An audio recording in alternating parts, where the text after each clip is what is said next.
Hello hello et bienvenue dans un nouveau vlog. Aujourd'hui je vous retrouve en direct de l'Isle-sur-Sorgue où je vous avais quitté dans le dernier vlog. Donc là on vient de sortir pour aller se promener. On s'est dit qu'on allait faire un peu les boutiques parce que hier quand on est arrivé on a mangé au resto et puis après on s'est baladé un peu, on a flâné, mais comme on venait juste d'arriver on n'a pas trop fait les boutiques.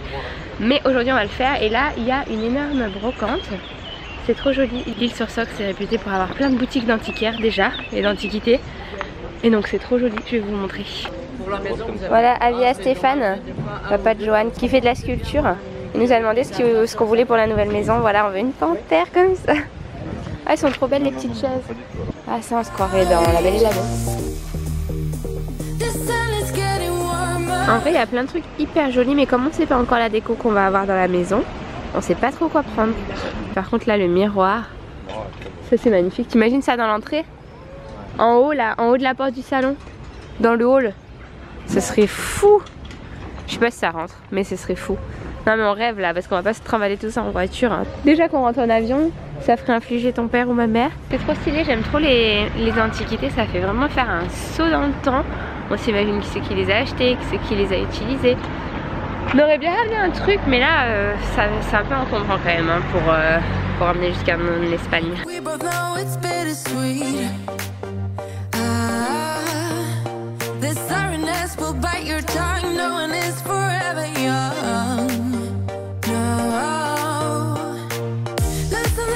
On est reparti, on était rentré à la maison de bonnes heures pour que Liam fasse sa sieste tranquille au calme et nous on en a profité du coup pour bosser. J'ai fini de monter 2 vlogs et la vidéo pour dimanche, la vidéo de la classe Caroline. Et on lui a fait à manger aussi, il a mangé courgettes, pommes de terre. Et là on s'en va à Gordes. Encore une fois sur vos recommandations, il y en a beaucoup qui m'ont dit d'aller voir Gordes, que c'était magnifique, c'est un petit village en montagne. Donc on est parti.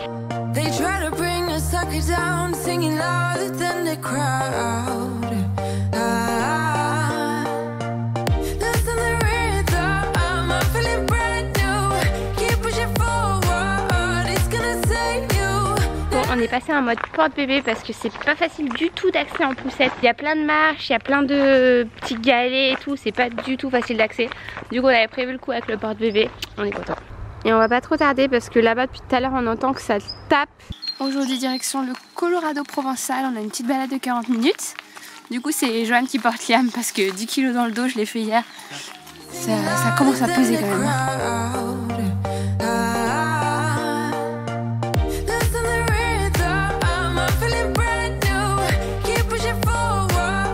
Voilà du coup à quoi ça ressemble. C'est fou, on se croirait vraiment dans le Colorado hein. Enfin j'y suis jamais allée mais des photos que j'ai vues en tout cas. C'est incroyable d'avoir ça en France.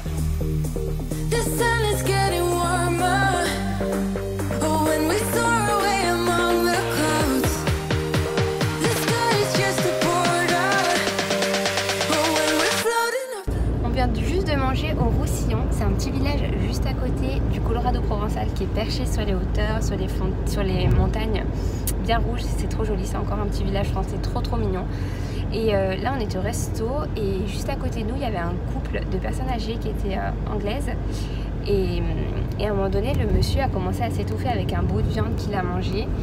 Et c'est vrai que moi j'avais regardé déjà des vidéos sur les gestes à faire pour sauver par exemple Liam si jamais il s'étouffait. D'ailleurs il s'est déjà étouffé une fois je crois, on lui a direct sorti son morceau. Mais en fait quand ils sont bébés je crois qu'il faut taper dans le dos comme ça avec la paume de la main entre les omoplates. Et après si jamais ils sont plus grands et tout, c'est mieux de passer par derrière et d'appuyer fort sur le sternum. Et voilà, vaut mieux avoir un homme fort à côté si jamais vous vous étouffez. Et là ce qui s'est passé c'est qu'on était juste à côté d'eux dans le restaurant. La femme du monsieur a commencé à paniquer totalement, elle pouvait rien faire, elle était bloquée, elle pleurait.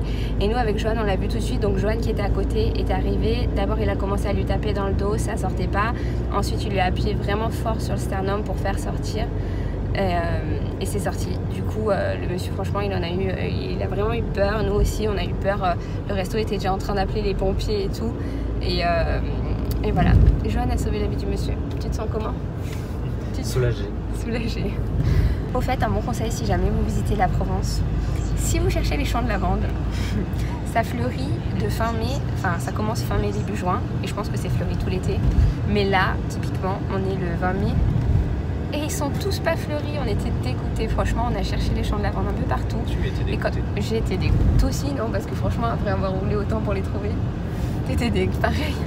On les a cherchés, on est arrivé, on a vu la lavande, hein, ça on les a vus les champs, hein, mais elle n'avait pas fleuri. Je vous reprends bien plus tard, je suis rentrée à Grenoble, enfin on est rentré à Grenoble maintenant, et en fait sur le chemin du retour, pour ceux qui me suivent sur Instagram, vous avez suivi nos péripéties, mais en gros on a explosé un pneu sur l'autoroute. Pour ceux qui me suivent pas, je vous remets la story juste ici. Bon bah voilà, on était en train de rentrer de vacances, tranquille, et le pneu il a explosé sur l'autoroute. Liam dort, heureusement, enfin il allait dormir là tout le retour, et du coup on a appelé l'assistance pour se faire dépanner. On vient de les avoir après 10 minutes. Là il y a Joanne qui est en train d'essayer d'appeler les secours. Parce qu'on n'a pas de pneus de secours, sinon on aurait changé la roue, enfin Joanne, mais on n'a pas de pneus de rechange, et en fait du coup vu qu'il a explosé, on peut plus rien faire, on est bloqué sur l'autoroute. Je déteste ça moi.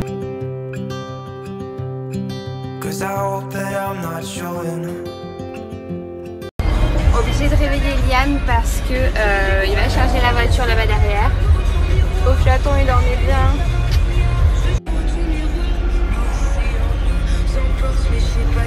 Ah parfait. Tac tac tac, là où vous la garderez, l'autre pneu, et vous le mettrez dans votre coffre ancienne. Et voilà l'état de notre pneu avant.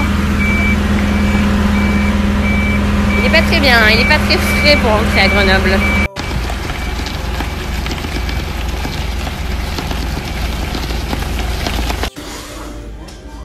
Ça y est, on est reparti. Et qui c'est qui mange une compote pour son repas du midi? C'est Bibi. Donc voilà, après tout est bien qui finit bien, et au final c'est ce que je me suis dit quand on était dans la voiture sur l'autoroute avec Liam. Je me suis dit t'inquiète Caro, déstresse, de toute façon ce soir tu seras dans ton lit et tu y repenseras en te disant que c'était une sacrée aventure. Et du coup ça s'est très bien passé. Bon bien sûr après tu fais comme tu peux, hein, le dépanneur qui arrive, qui a pas de place pour mettre le siège bébé. Donc voilà, tu relativises et puis bah tu t'adaptes aux circonstances, parce que de toute manière il n'y a rien que tu puisses faire toi quand tu es sur l'autoroute bloquée avec un pneu explosé, pas de pneu de rechange, rien. Donc voilà, j'espère que ce vlog vous a plu. En tout cas moi ça m'a fait trop plaisir, ça va me faire des souvenirs pour plus tard. Je vous fais de très gros bisous et je vous dis à bientôt pour un prochain. Ciao. The story goes, little hope but bigger dreams. They try to bring a sucker down, singing louder than the crowd.